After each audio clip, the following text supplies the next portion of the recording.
NBC and covered that first round for The Athletic. Yeah. And so that's what they've been doing. I think he used to cover the Thunder, right? Yeah, he did. And obviously Slater also covers the Kings a little bit because he lives out there in Sac.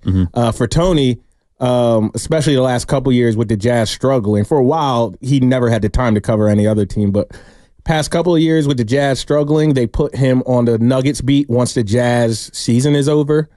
And so he's been doing that too, but he mainly his main cup of tea is the Utah Jazz, and he's broken a couple stories over the past couple of days with who the Jazz have been talking to amongst the Warriors, if he thinks the Jazz are going to end up trading him. He's seen this before. The Jazz went through a kind of a stalemate with Gordon Hayward years back, and Hayward, I think, committed to the Celtics on 4th of July. That was probably like 5 years ago at this point. Yeah. So he's had a lot of he has a lot of news, so he'll be able to enlighten us, and he keeps it real. So it'll be a fun conversation.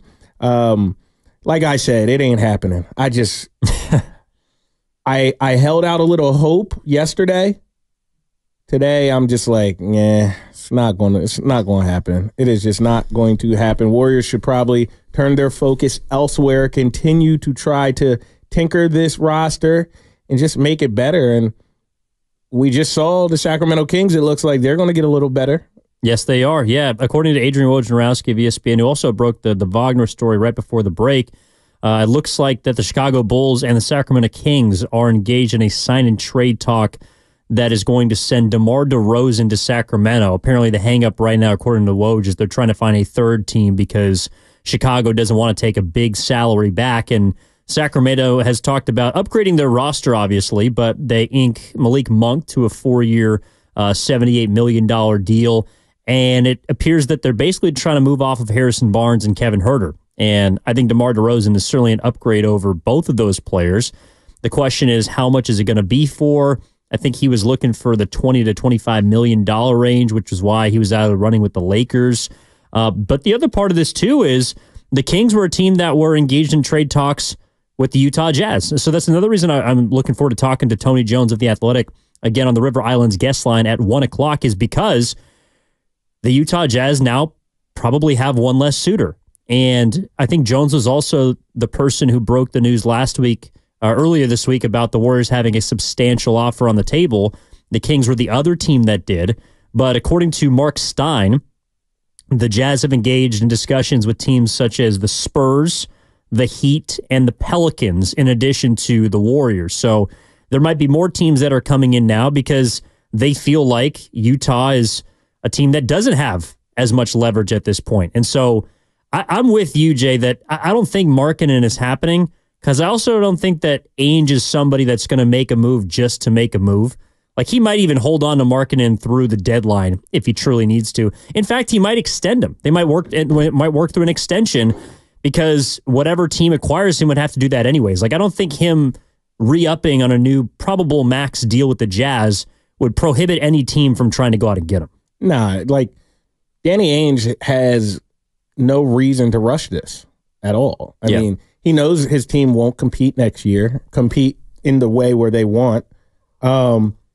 So it's really just going to be about him finding the best deal that he can patiently. And history tells us he usually does so. He usually does so. So that's why I don't even know if I trust Mike Dunleavy going back and forth negotiating with Danny Ainge.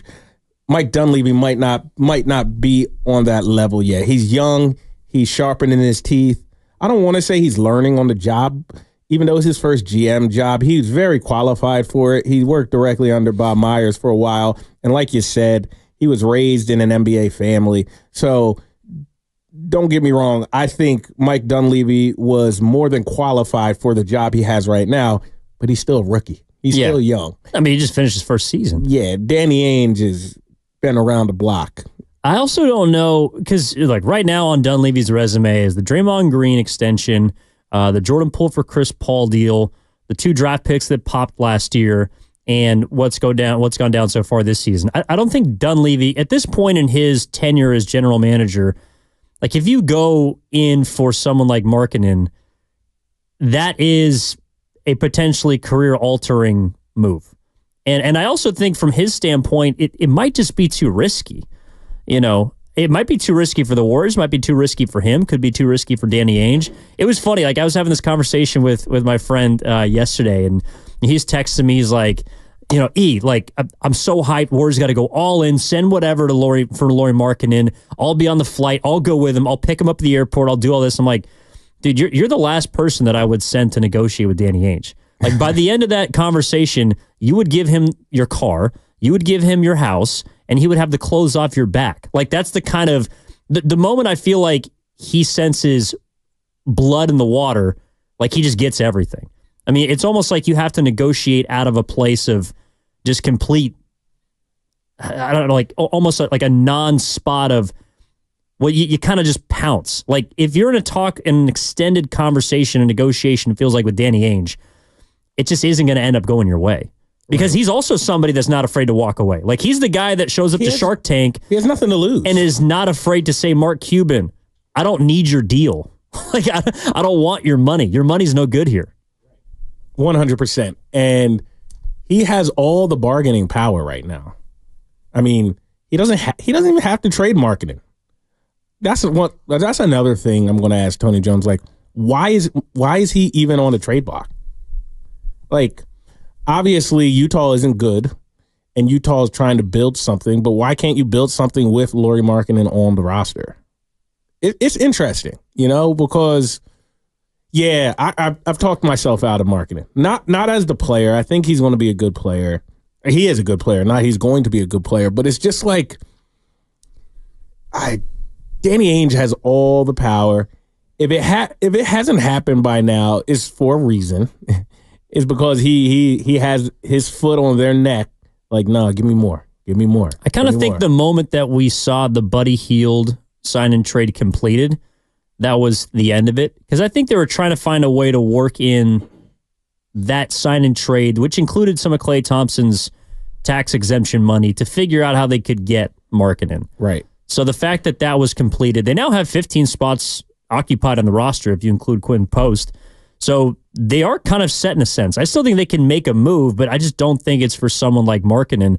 The thing that is now curious to me is how they treat. I think that, like, the next order of business is Jonathan Kuminga.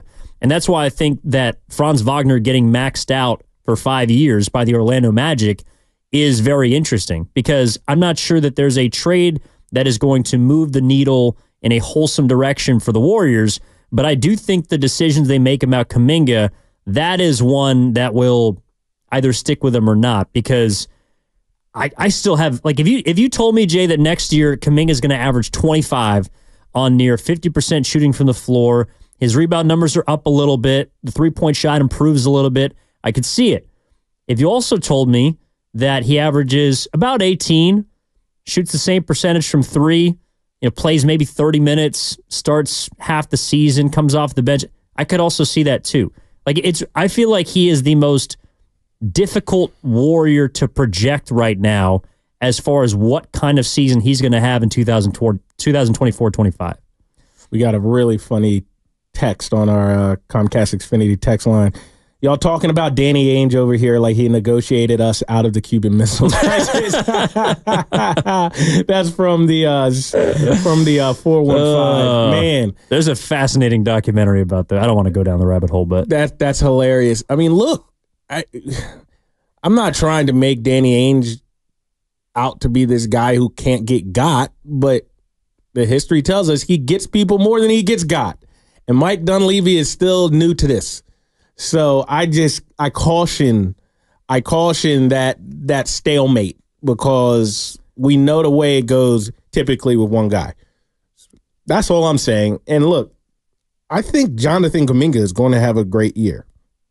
I just think Lauri Markkanen's a little more proven. I think that's fair to say. Absolutely. He's more proven, and he's made an all-star game, probably was on his way to making another all-star game before kind of the season derailed him last year with injuries. So Kuminga, I mean, look, Kuminga next year is going to be playing for that rookie extension. He's going to be playing to prove his worth to the organization and to the rest of the league. So just like I was talking about Brandon Ingram yesterday, how Brandon Ingram is definitely going to come into this season with a chip on his shoulder, I think Jonathan Kuminga will too. And, they started saying a couple days ago that Kuminga was never in the trade talks for Paul George, which I don't believe, but they came out and said that after the fact because I think they're probably planning on having Kuminga on the roster and they want a happy Kuminga. That's a good point. Yeah, the conflicting reports. I thought the timing of the Kawakami piece after the George deal was dead was interesting. Like it came out really quick, like the same night. So there was something there, and of course in the piece there was that line about there were combinations essentially of Paul, Moody, Kuminga, and Wiggins, but it sounded like Wiggins and Kuminga weren't on the table at the same time, which may or may not have been a deal breaker.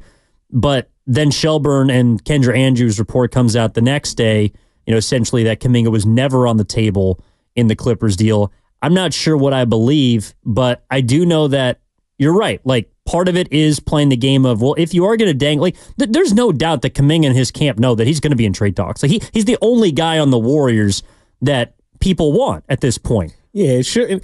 Honestly, it should be flat. Flattering might not be the right way to put it, but like you said, shouldn't be surprising. If the Warriors want to upgrade their team, you are the guy who they can use to do it. Like, that tells you that you have value around the league. So you should look at it that way, not, the Warriors don't want me. It's, teams are asking about me. And that's why he's not a max player to me. Like, I don't think that even if he gets extended this summer, he's getting close to what Franz Wagner got. But that also might help your leverage a little bit in those negotiations to say, hey, if you want me to test restricted free agency, I'm more than willing to do that. I just need you to know and realize, because I'm sure you do, that a lot of teams out there want me. And if they're willing to trade for me and give up capital for me, then I'm sure they'd be willing to pay me. And that is going to be far easier for them to do next summer than if I was under lock and key this summer. And I also think Kuminga wants to be a Warrior. Like, I don't think he's somebody that would, just kind of play the game of, I'm all right playing somewhere else. And I think he likes it here.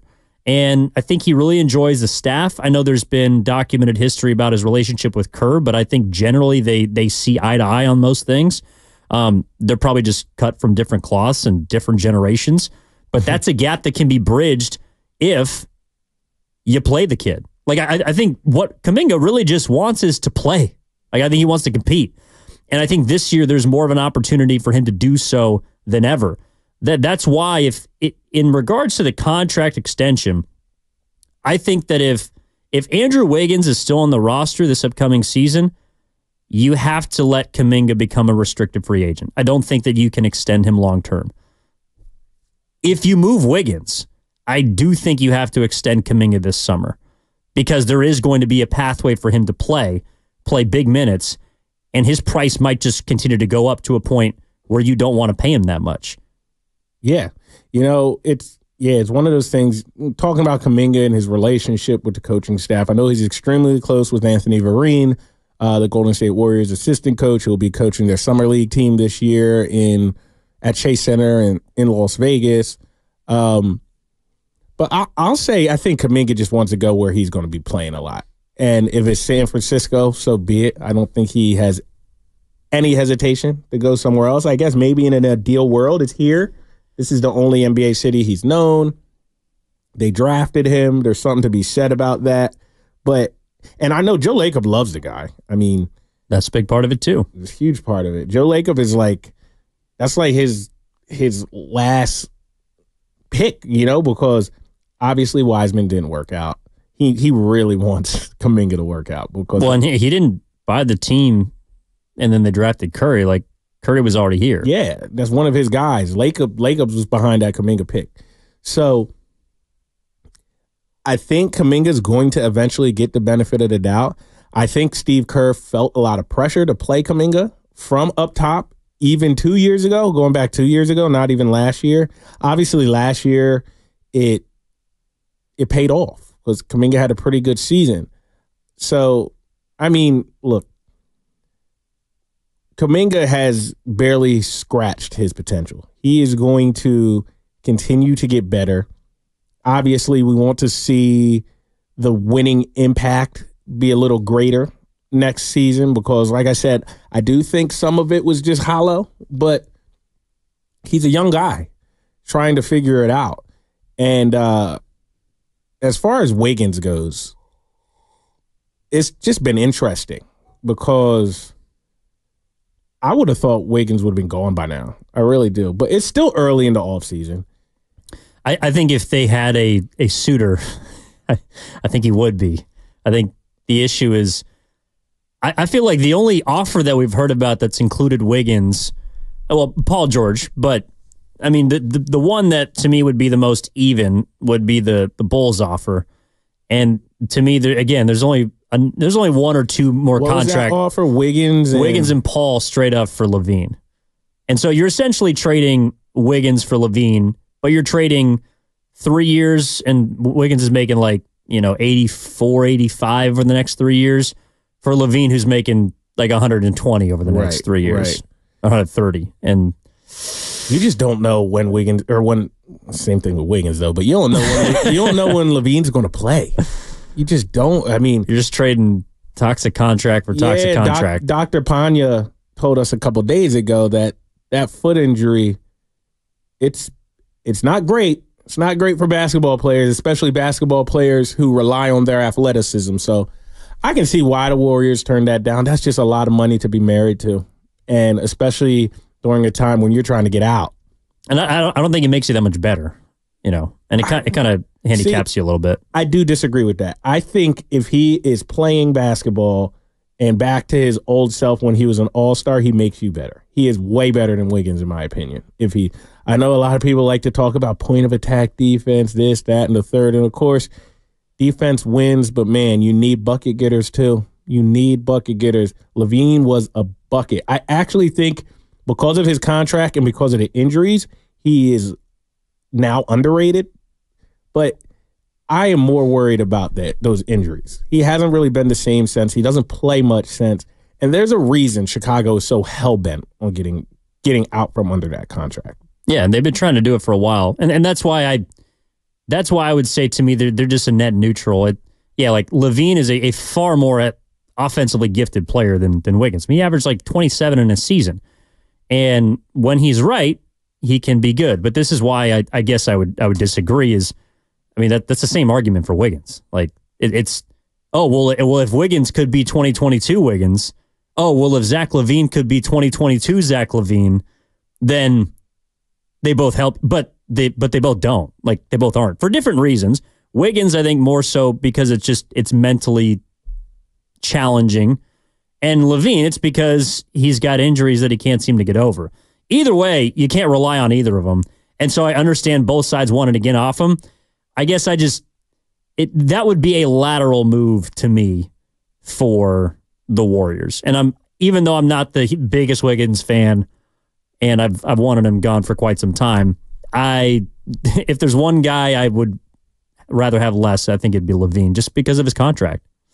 Yeah, see, Lavine's good. Even Wiggins, championship He'd be Wiggins, a great guy to pull out in the dunk contest at Chase Center next year. Even championship Wiggins was never as good as Lavine, in my opinion. Even the year they won the championship, I just don't think he's ever been as good as Zach Lavine. I think now the injury thing is fair. The injury thing is fair for sure. That's why I'm worried about it. But when they're both healthy, I don't think they're even comparable. I don't think Wiggins at his best is close to as good as Zach Lavine at his best. Wiggins is a better defender. That's it. There's nothing else he really does better. I mean, I guess you can say pretty important though. Yeah, it's important, but also you can go out and grab other guys who can play defense. You can't grab other guys who can score 27 points per game.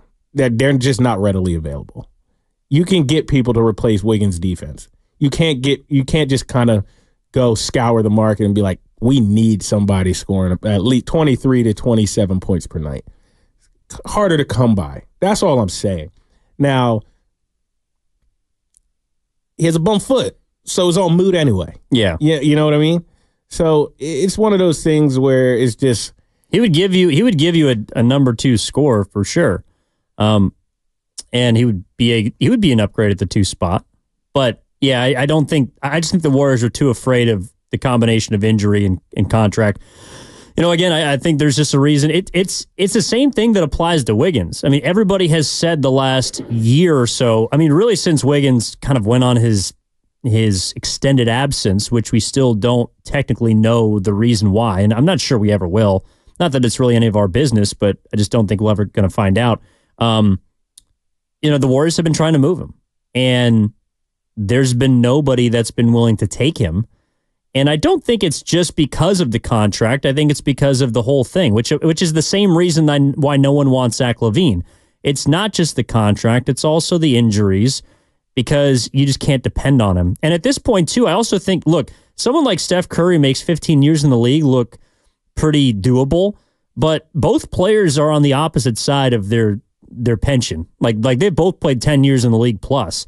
And so even though they're relatively young as far as age, they got a lot of miles on those legs. That's why I'd be afraid of Lavine.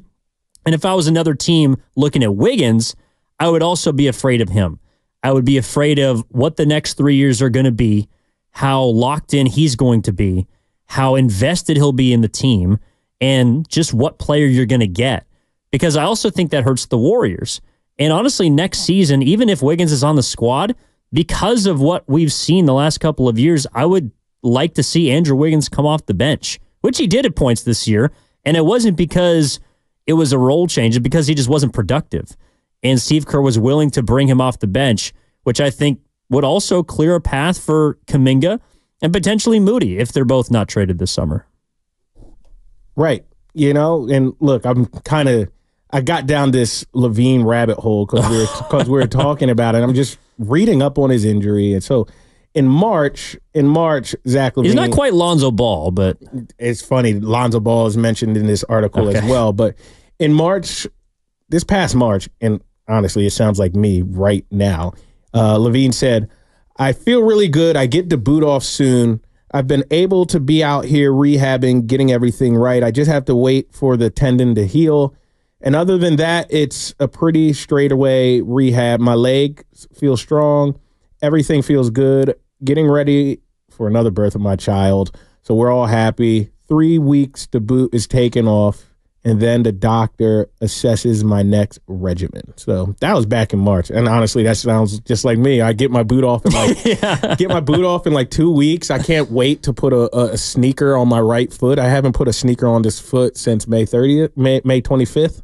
And here we are, July 5th. So I'm looking forward to that day. But in terms of Zach Lavine, I don't know, man. I just think scorers like that don't grow on trees. And Wiggins' defense for the last 2 years have been overstated to me anyway. Like, he was great. He was a great defender, point of attack defense, the championship year. And he can play high-level on-ball defense in spurts now when he is locked in, but who knows when he's locked in? That's a good point. Well, maybe we can get to the bottom of it and more with Tony Jones from The Athletic, who's coming up on the other side on the River Islands guest line. Really looking forward to that conversation. It's going to help us get to the bottom of Lauri Markkanen. Is it feasible at this point for the Warriors? According to Mark Stein, there's a lot of other suitors. The Warriors have made substantial offers according to Tony Jones, but does he have any more information? And how feasible is it for the Warriors at this point to swing big if Lauri Markkanen is off the table? I'm also curious to get his ideas on what's happened around the rest of the league, perhaps something about Franz Wagner's extension, what it means for Kuminga, and just how he is surveying right now the NBA landscape in the midst of free agency. That's Jason Dumas. My name is Evan Giddings. On the other side of that interview, we will be taking your phone calls at 888-957-9570. That's also the number for the Xfinity mobile text line. Thanks to everyone here on a Friday filing in on the YouTube chat and Twitch by First NorCal Credit Union. But again, on the other side, we're going to talk to Tony Jones of The Athletic, covers the Utah Jazz and the Denver Nuggets, all courtesy of the River Islands guest line. Giddings, Dumas, back after this on 95.7 The Game, all brought to you